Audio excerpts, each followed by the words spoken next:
much.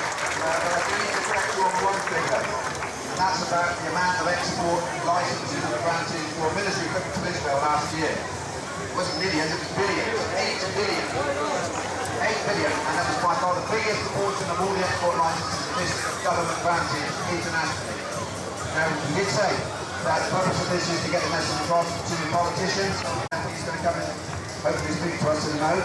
Just before, it's how we can challenge the media bias that you've heard of. So it's welcome to the High Street of Exeter on a Saturday in July 2014, where we at ADR Films bring you coverage of the end of the siege on Gaza, the political subject that's been in the news a lot lately.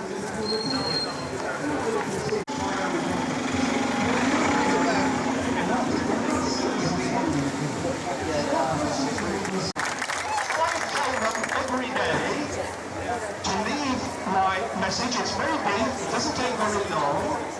Everybody can do it, it's very easy. If you all do that, it's going to make a difference. Thanks for the instructions are on the table. Please do that. Going to pass on to Ben Bradshaw, local MP for Exeter. Just need to say, everyone's said it this morning, Ben is one of the most supportive politicians, and he deserves credit for that in terms of raising the issue of justice for the Palestinians, has been to the occupied Palestinian territories, including Gaza, on a number of occasions, so he has seen firsthand the suffering that's there. Thank you for coming, Ben. Thank you, and David, and Tony, and Gordon, thank you very much for asking me just to come and say a few words, but mainly thank you to you for turning out in such large numbers to show that there is solidarity in Exeter and in Britain for what's happening to the Palestinian people in Gaza and in the occupied West Bank. Now, of course, the attention of the international community is quite rightly focused at the moment on the awful atrocity over the skies of Ukraine. But we must not allow that to divert people's attention away from the equally appalling tragedy and deaths that are going on in Gaza and in occupied Palestine that has claimed as many deaths.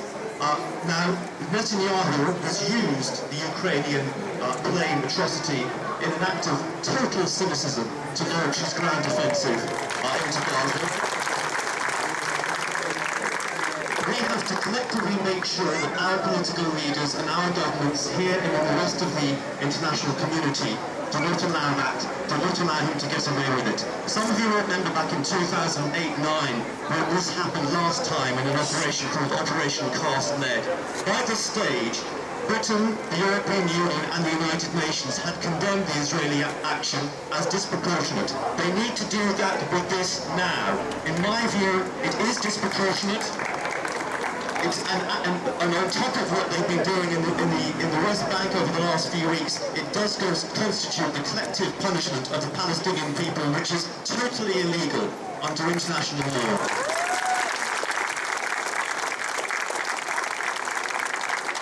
I'm afraid we know from the past that words and condemnation are not enough. They do not work. The only times in the last 30 years, and this is an issue I've been following very closely as David has already alluded to, the only times in the last 30 years when Israel has moved an inch has been when it has been subjected to sustained and real pressure from the outside world. Now, in the first instance, this has to come from the United States, and I do hope that President Obama follows up what have been some quite encouraging words with some tough actions, better late than never. But Britain and the European Union also have a role here. There was a meeting on Tuesday, a very important meeting of EU foreign ministers to discuss this issue and, as you can imagine, others as well. And for those of you who don't live in Exeter, please, I would implore you over the weekend, just send a short email to your Member of Parliament urging them to call on our new Foreign Secretary, Philip Hammond, to argue for proper sanctions against the illegal settlements at that meeting.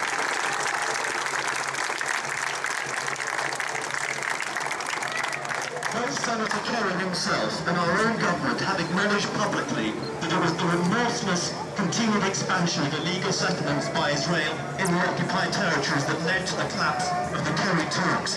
We all say they're illegal, they have led to the collapse of these talks. So what are we going to do about it? It's not simply good enough to simply condemn and say they're illegal. We should follow those statements through with actions. And in my view, this is time now for a complete trade and investment boycott with the illegal settlements of the occupied territories.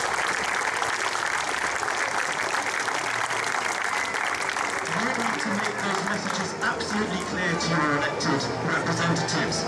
I did so with William Hague this week. He's no longer in the job, as I'm sure you all know, but it's only by concerted pressure from our electorates here and in the other European Union countries, encouraging our government to be a voice for action at that European Council that we're getting a change. So please do that little bit if you possibly can. These things can make a difference. Politicians do feel the pressure. They do listen to what their constituents say. And there is widespread outrage and horror in the House of Commons with what's been going on in Gaza and the total intransigence now over many, many years of the Netanyahu government. So thank you for coming. Thank you for showing your solidarity with the Palestinian people. Let's continue to work together for peace and a Palestinian state.